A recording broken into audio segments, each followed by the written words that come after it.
নমস্কার বন্ধুরা, চলে এসেছি আজকে মোমোর রেসিপি নিয়ে। তো কে কে মোমো খেতে ভালোবাসো আমাকে কমেন্ট করবে, আর কে কোথা থেকে দেখছো আমাকে প্লিজ একটু কমেন্ট করবে, তাহলে আমার উৎসাহটা আরও বাড়বে। তো এই দেখো তোমরা, আমি অ্যাকচুয়ালি আটা দিয়ে মোমো বানাই সবসময়। আমি তো অ্যাকচুয়ালি ময়দাটা খাই না। তো আমার এক বন্ধু আসবে আমার বাড়িতে আজকে, তো ও বললো যে আজকে ওকে মোমো করে আমি খাওয়াবো, তাই এই মোমোর প্রস্তুতি নিচ্ছিলাম। তো দেখতেই পারছো তোমরা, আমি মোমোগুলা ডলে নিয়েছি একটু লবণ আর একটু তেল দিয়ে। তারপরে এই যে ঝটপট করে বানিয়ে নিচ্ছি, কেননা ও আর ওর মেয়ে এসে যাবে।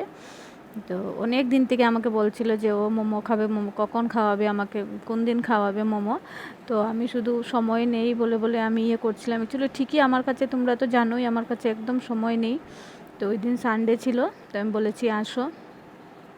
তো অনেকটা দিন থেকে শরীরটাও ভালো যাচ্ছিল না। তো অ্যাকচুয়ালি ও আমাকে দেখতে আসছিলো, তো তুমি আসছোই যখন, তো আজকে তোমাকে আমি মোমো খাওয়াবো। তো এই যে মোমোটা আমি ঝটপট করে বানিয়ে নিয়েছি, তার মধ্যে ছিল না কিচ্ছু ভেজিটেবল ঘরে, তাই অনিয়ন মোমো বানিয়ে নিচ্ছিলাম কুচু কুচু করে। অনিয়নগুলো কেটে তারপরে আমি বানিয়ে নিয়েছি, দেখতেই পাচ্ছ তোমরা। আর কোনো শেপ দিলাম না মোমোর, আমি একটাই দিয়েছি, কেননা ও আসলে একটু কথা বলতে লাগবে তাই। তো আমার কাছে মোমোর কোনো প্যান ছিল না বা নেইও, তো আমি সবসময় এই বাটিতেই বানিয়ে থাকি। এটা আমি ঘরের মধ্যে তৈরি করেছিলাম। তো এই দেখো, তোমাদের সাথে কথা বলতে বলতে মোমোটা তৈরি হয়ে গেছে। তো আজকের ভিডিওটা আমি এখানেই শেষ করছি, দেখা হচ্ছে আরেকটা ভিডিওর সাথে। টাটা।